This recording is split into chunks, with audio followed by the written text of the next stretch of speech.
steps. Alistair, what are your emotions at the end of that day? Obviously personal satisfaction, but the team perhaps not. Yeah, I mean, it's obviously a tough last session when those conditions came in. Obviously got quite dark under the floodlights, and they bowled really well. The reversing ball, and obviously it spun. So obviously a lot of credit to Pakistan. Obviously we're disappointed to lose those 6 wickets, but these things happen. We're 150 head trying to eat that out as much as we can in the morning. And then hopefully we can put them under some pressure as well when we bowl. Talking of pressure, how much did you feel under when you walked out of that? Yeah, I've been feeling under pressure. It's always natural when you don't score any runs. At the top of the order, when you are there to score runs, if you don't do it, you come under pressure. So to respond like I did today was, very satisfying for me. Did you sort of, set out to do anything differently? I mean, were you determined to be more positive, or? Yeah, I try to be more positive. A lot of advice over the last couple of weeks. I just went out there today, trying to hit the ball, trying to score runs. Obviously the conditions allow me to do that. Obviously it's been quite tough at the top of the order anyway in these last couple of games, but I wasn't going to try and dive wandering, and that helped my defence. Had you put yourself under a bit of pressure? Because in pure numbers, it hadn't actually been that long ago since you'd scored 200s in Bangladesh, but did you really sense that you were in a rough patch? Yeah, I mean, when your top score's 20, to demonstrate things aren't going quite as well as you want them to do. As well as everyone does, when you play for England, that comes with the pressure. If you don't perform, that pressure multiplies a lot.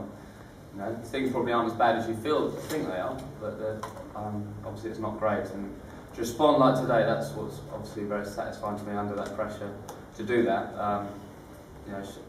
without showing some character from me, and you don't know what it's like when you get into a situation. It doesn't mean I'm out of the woods or you're in the best form ever. You've got to keep working hard, and I will do that over the next couple of days. All your teammates were saying the same thing about you as well, that they all felt you had the character to come through this, and it certainly gave you that support. Yeah, I mean, from everyone, from Andy to the rest of the players, and they've got to take a lot of. They've been excellent with me. Obviously, they know I've been going through a tough run, but they've backed me all the way. Even the selectors as well. They've kept by me, and I can only thank them for that. And hopefully I'll pay them to them. Is that the strangest way that you've reached 3 figures? It's the nicest way, actually. I think Morgs was saying he was watching it on TV behind. The feed's a little bit later, and he saw a massive defensive shot, and then heard a massive cheer. And he watched on TV and saw a defensive shot. He couldn't quite what was going on, but I've had some strange ways of scrambling singles and stuff, but to get thrown over the keeper's head before would be. It did make me smile. You usually need the ear gesture. No, I always do the ear gesture. You just haven't picked up the arm. I can't take it. Wasn't towards the dressing room. Who's it to? It's very said I'm not going to tell you. Was it Andrew, the 1300 Test 100 you scored? Would you rate that as your most important?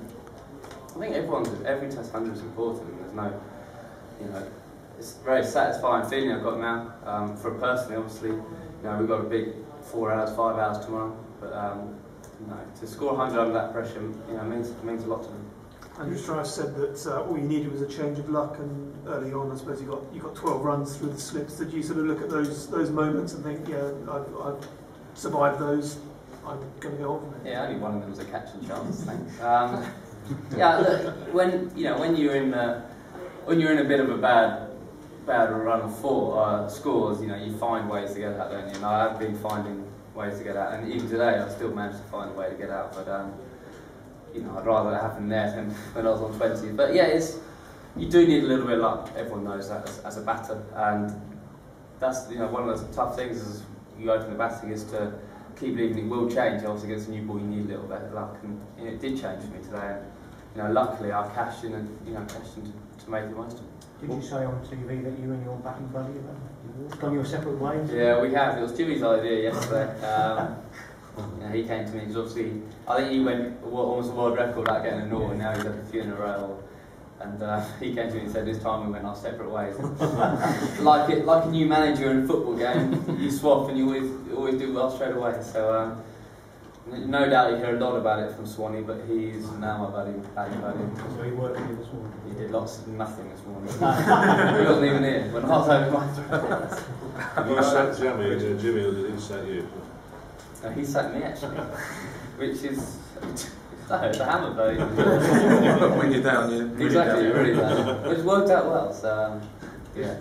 Is Graham ill, and if so, is that going to have a bearing on the remainder of the match? Yeah, he hasn't been at his best the last couple of days. In terms of obviously how he's feeling, but hopefully the doctor looks after him and he'll have a good night's sleep tonight and he'll be fine. Is it? I mean, you still genuinely think this test match is well?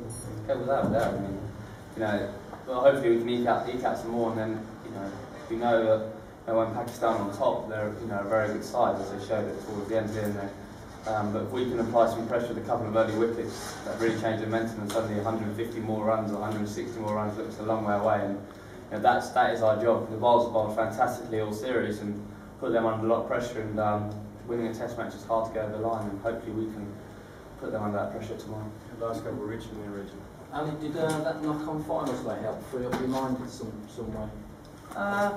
Look, 2020 is a great day out, isn't it, in terms of you have to go out there and try and give it a whack, and it was a disappointing day that we didn't play as well as we could have done, but it was nice. It's probably nice for me that actually I can still find the middle of the bat differences. So. But I mean, it's easy to sort of get too intense at times and not able to just express yourself.